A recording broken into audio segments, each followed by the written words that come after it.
continuing to present parts of the work from the well-known ancient Hellenic geographer and historian Pausanias regarding the differences between the ancient Macedonians and the ancient Greeks. In the 7th book, Pausanias clearly separates the Macedonians from the Greeks. Here we read: When Philip, the son of Demetrius, reached man's estate, and Antigonus, without reluctance, handed over the sovereignty of the Macedonians, he struck fear into the hearts of all the Greeks.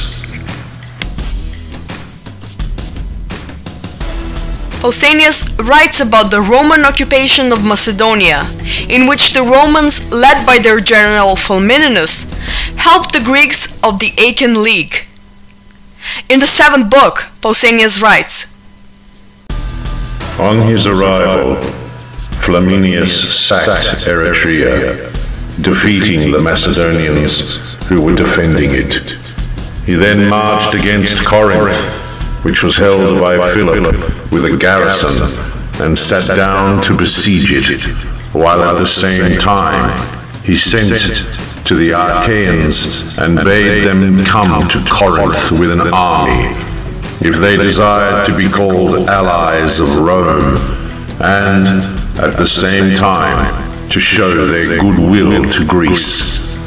But the Achaeans greatly blamed Flaminius himself and Ottilius before him for their savage treatment of ancient Greek cities, which had done the Romans no harm and were subject to the Macedonians against their will.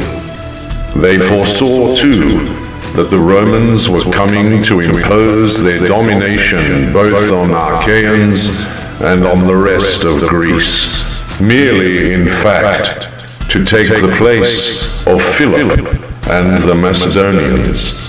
At the meeting of the League, many opposite views were put forward, but at last the Roman party prevailed, and the Achaeans joined Flaminius in besieging Corinth.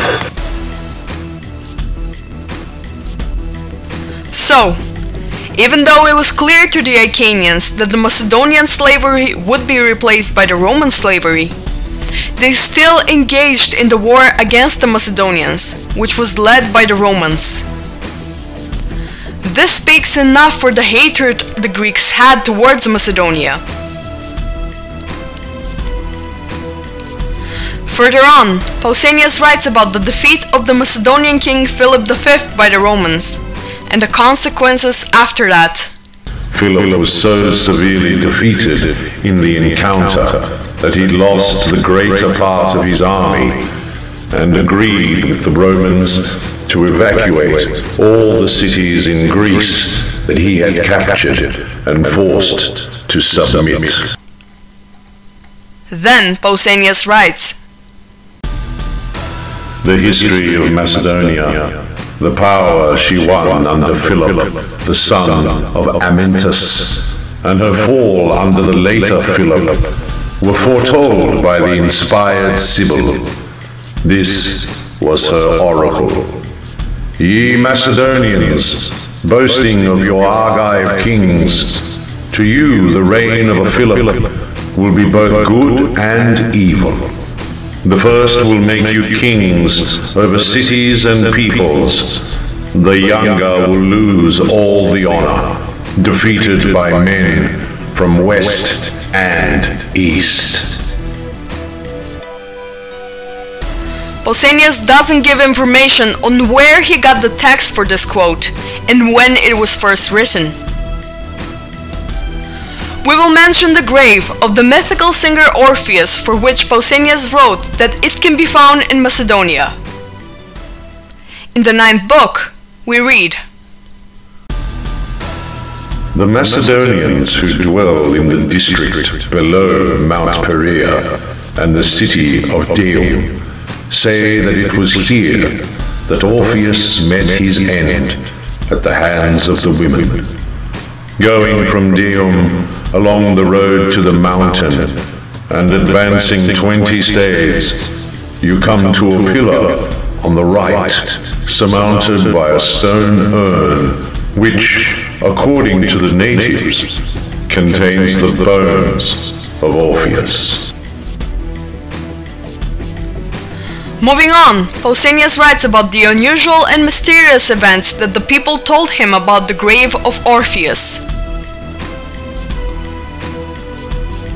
In the 10th book, Pausanias again points out the Macedonian ethnic origin of the Ptolemaic dynasty. For the kings of Egypt liked to be called Macedonians, as in fact they were. Pausanias mentions the names of the Greek tribes that belonged to the Amphictyonic Council, which we already mentioned was an all-Greek organization.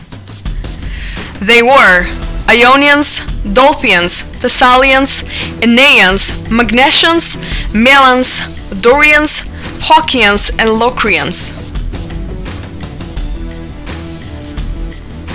Not only are the Macedonians not mentioned here, but not even the people of Epirus are mentioned as a Greek nation. Let's conclude that the writings of the ancient author Pausanias represent another strong weapon against the present-day Greek propaganda.